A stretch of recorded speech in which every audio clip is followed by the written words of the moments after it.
காமாலை கண்ணு கொண்டவனுக்கு பார்ப்பதெல்லாம் மஞ்சள் என்று சொல்லுவார்கள். அதுபோல் நயினாரை இன்னும் அங்கே டேக்கப்பே ஆகல, அங்கே பார்ட்டியில் இன்னும் லிப்டே ஆகாத உட்கார்ந்துருக்காரு. அவர் இது மாதிரி ஏதாவது சொல்லிதான் ஆகணும். தமிழகத்தில் தான் ஜாதியால், மதத்தால், இனத்தால், மொழியால் மக்களை பிளவுபடுத்த முடியவில்லை என்ற இயக்கத்தில் பாரதிய ஜனதா இருக்கின்றது. அதற்காக இப்படிப்பட்ட சொற்களை அவர்கள் பயன்படுத்துவது இயல்பு.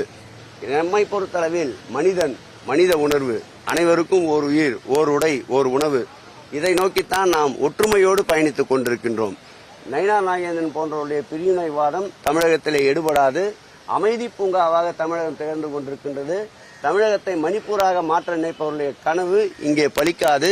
சட்டம் ஒழுங்கு முழுமையாக நிலைநாட்டு கொண்டப்பட்டிருக்கிறது என்பதை நயினார் நாகேந்திரனுக்கு தெரிவித்துக் கொள்கிறேன். திருப்பரங்குன்றத்தில் தீபம் ஏற்றப்படும் நேற்று ஜி சுவாமிநாதன் வந்து நிகழ்ச்சியில கருத்து பதிவு பண்ணியிருக்காரு. ஒரு நீதிபதி பிரைவேட் நிகழ்ச்சியில இந்த மாதிரி கருத்தை பதிவு பண்றதை எப்படி பாக்குறீங்க? நீங்களே சொல்லிட்டீங்க, கேள்வி பதில் ரெண்டுமே தவறுன்னு தெரிஞ்சு தானே கேட்கறீங்க.